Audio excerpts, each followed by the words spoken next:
On October 7th, Hamas launched Operation Al-Aqsa Flood, the group's biggest military action against the Israeli regime.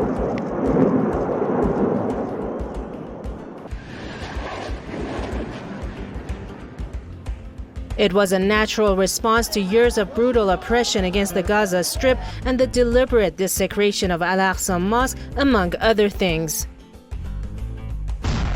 The recent escalation between Hamas and the Israeli regime has now stoked fears that the conflict might spill over into the whole region, dragging major players such as the Islamic Republic into the war. A few days after the onset of the escalation, Iran's Foreign Minister Hossein Amir-Abdollahian warned Israel that West Asia could spiral out of control if it did not stop strikes in Gaza. This warning was widely interpreted as a declaration of intent for Tehran to enter the conflict, if not directly, via its close allies such as Lebanon's Hezbollah and Syria.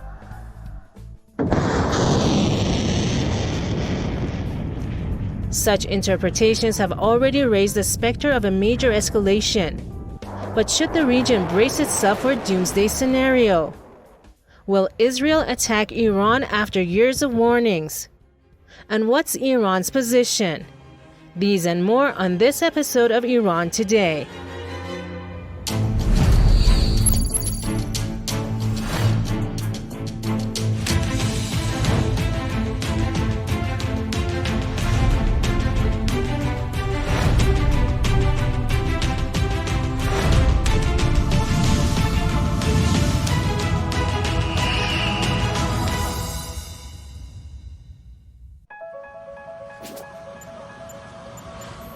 Since the very beginning, Iran has taken a clear-cut position towards the developments in the Gaza Strip.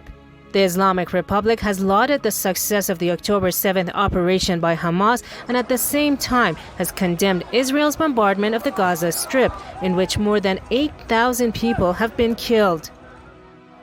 At the same time, Tehran has repeatedly declared that it opposes the conflict's expansion to other parts of West Asia, while also denying involvement in the October 7th attacks. This all has been clearly reflected in the words of the leader of the Islamic Revolution of Iran.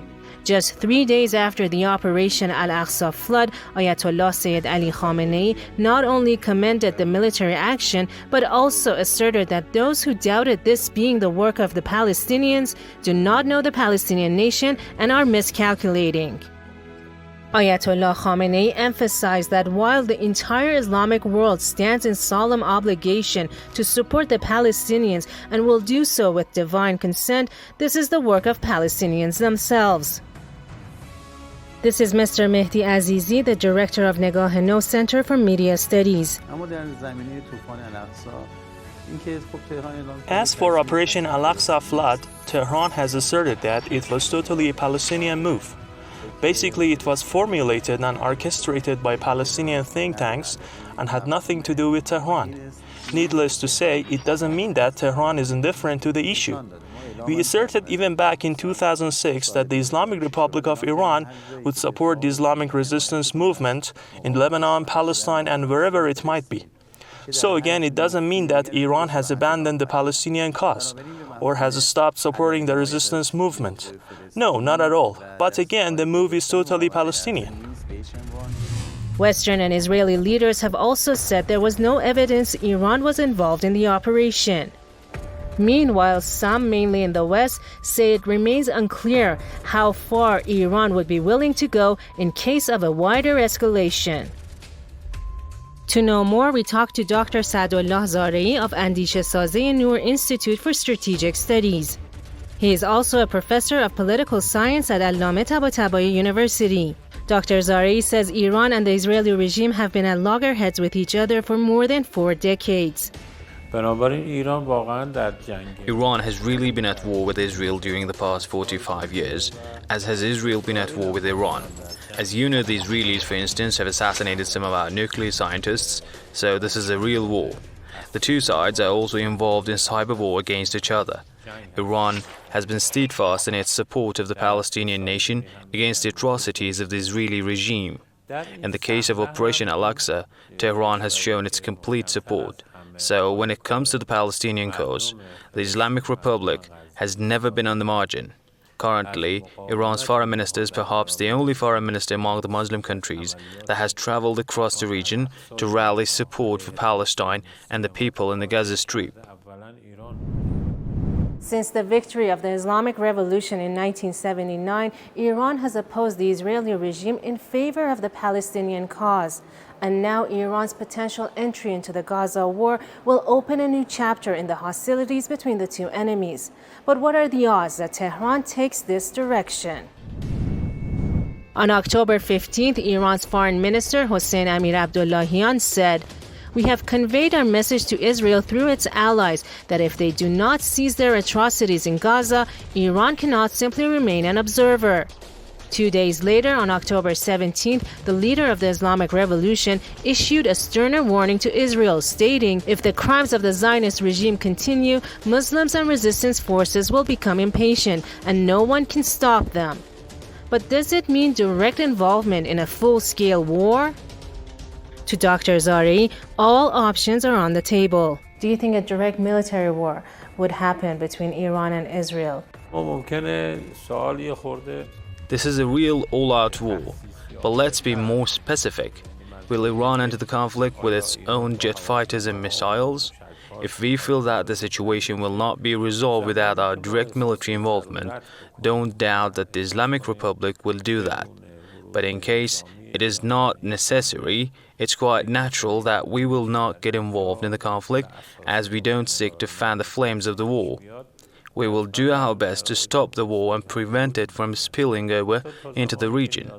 At the same time, we will do our best to save the Palestinian people from the Israeli bombardment. Iran has made it clear time and again that it is only likely to engage in direct conflict if Israel attacks Iranian territory or Iran's strategic interests in other countries. During recent military drills in central Iran, Defense Minister Mohammad Reza Ashtiani warned that any inconsiderate act against Iran will provoke a strong reaction.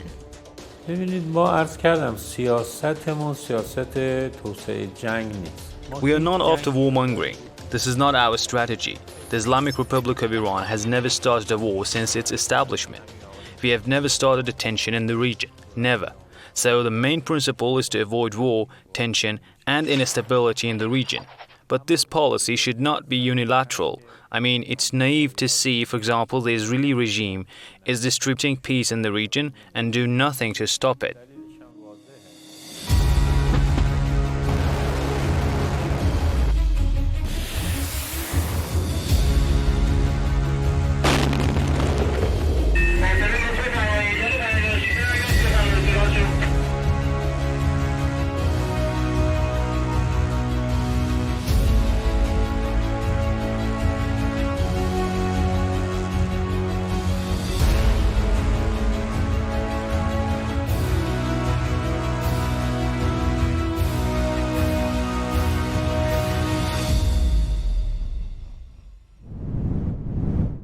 Despite its constant warnings, the Israeli regime appears to be reluctant to take direct military action against Iran.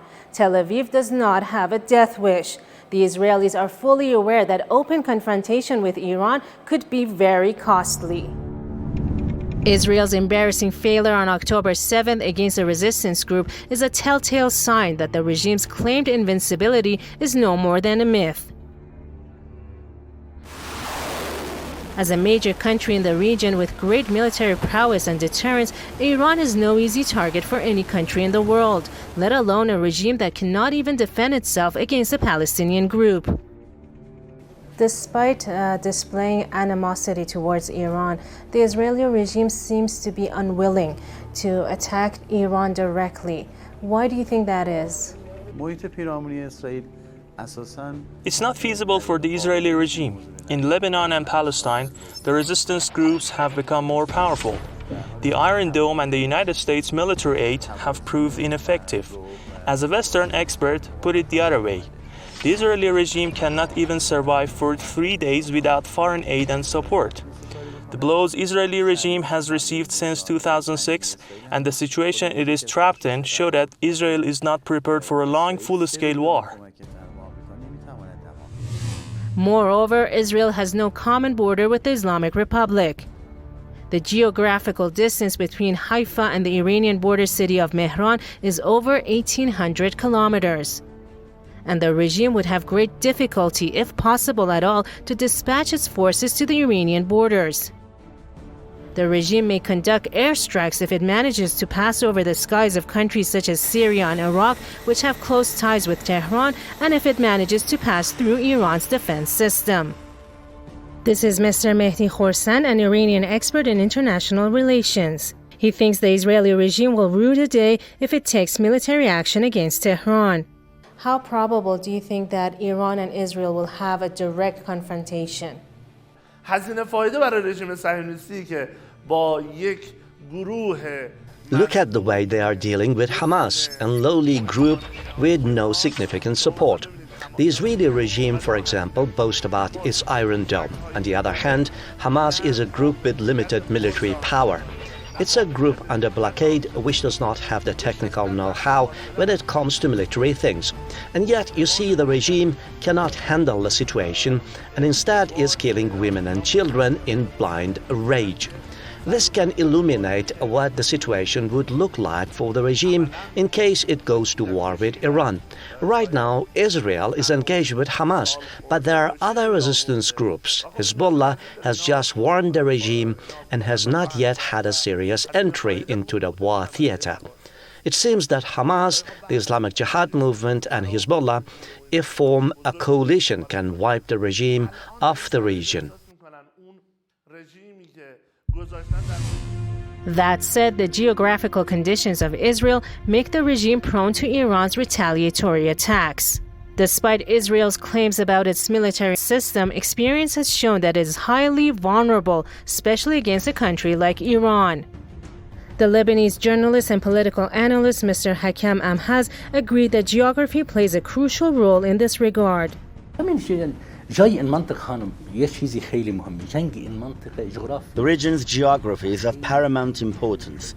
In terms of geopolitics, geoeconomics, and geomilitary, the region is located in the middle between the East and the West, and almost 20% of the world economy is concentrated in this region.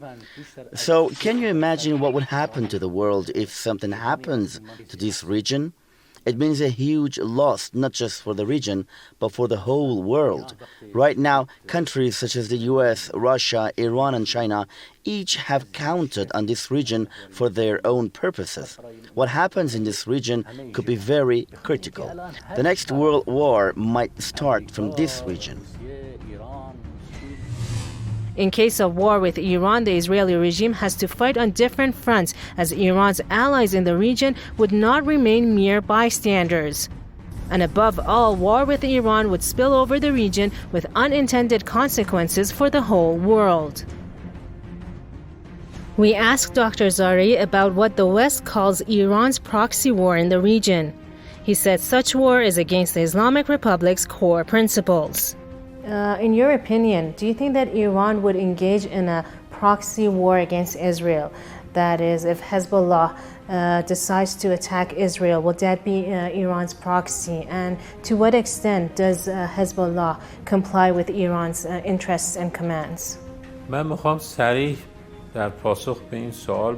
me be quite frank. The Islamic Republic of Iran doesn't believe in the so-called proxy war. We don't consider proxy war as a legitimate defendable project. We don't believe that a group should bear the brunt for another group. Take Hezbollah, for example. The group is not subordinate to Iran and is not supposed to follow Iran's orders. As a resistance group, it has ties with Iran. It is Iran's ally but is independent of the Islamic Republic. The reason why Hezbollah exists is to defend Lebanon, not Iran. It is not acting as a proxy for Iran. The same is true about Hamas. Hamas does not act as a proxy for Iran and Palestine.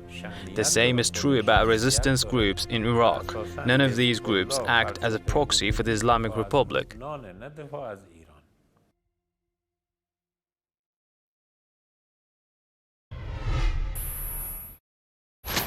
There's plenty more right after a quick glance at some news excerpts.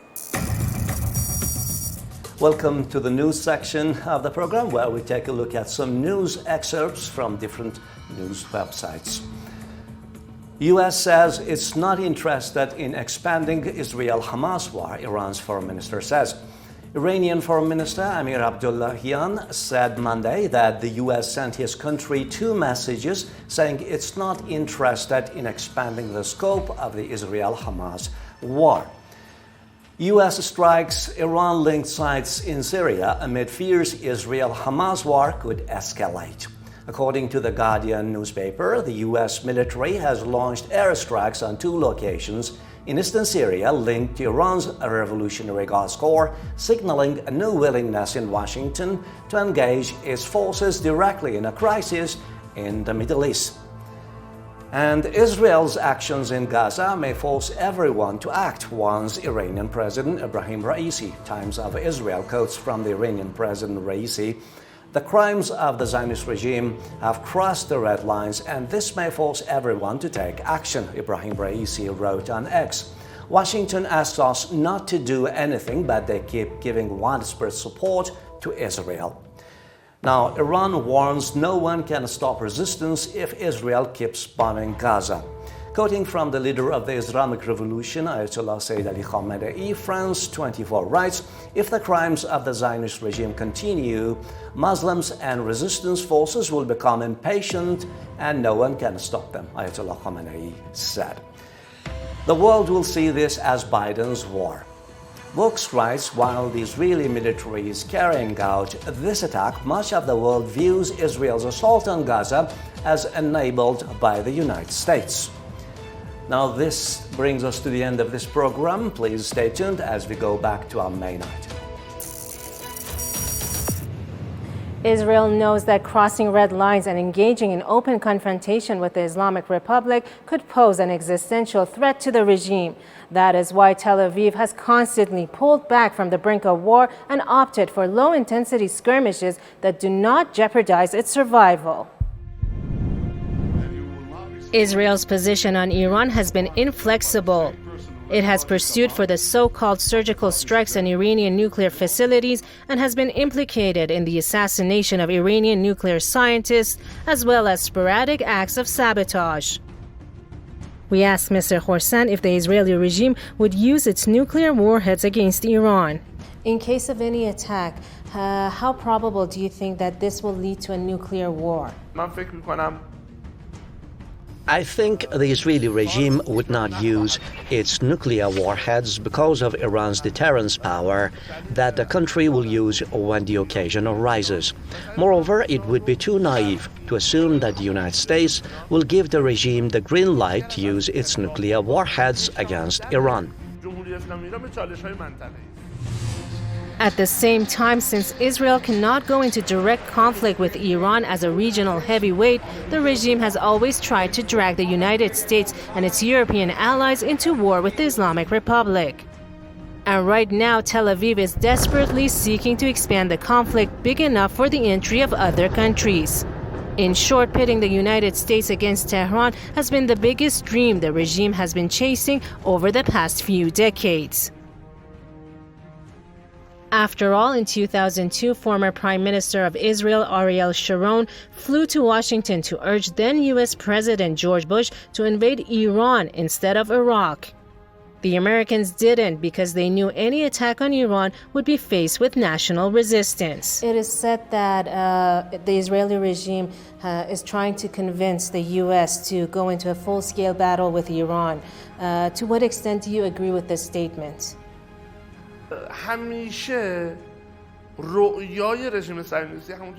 The Israeli regime has always sought to pit the Islamic Republic against its regional rivals and international enemies in a war of attrition.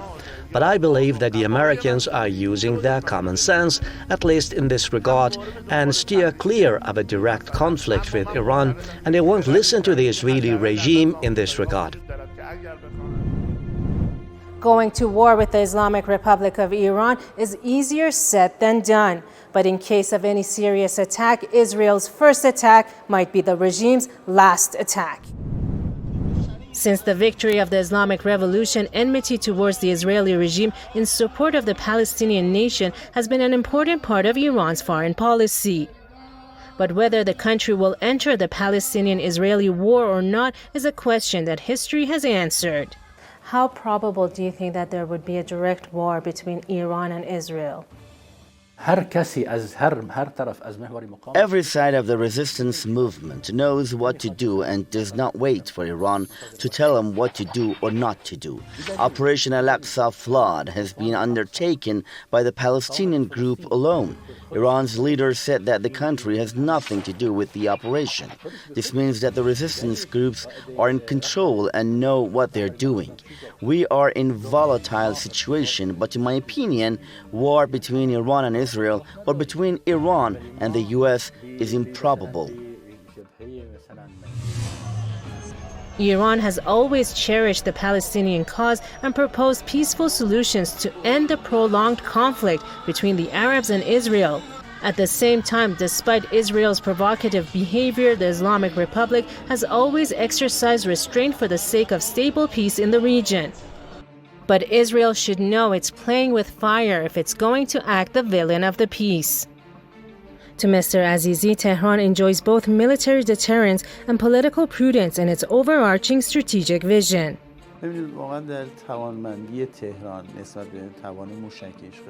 Look, Iran's missile capability, I'm not an expert and I don't know the matter in detail, but Iran possesses missiles that can reach Tel Aviv in minutes. Basically, Israel's strategic depth is accessible by the very resistance groups in Palestine. There is no question concerning Iran's military strength. It's undeniable.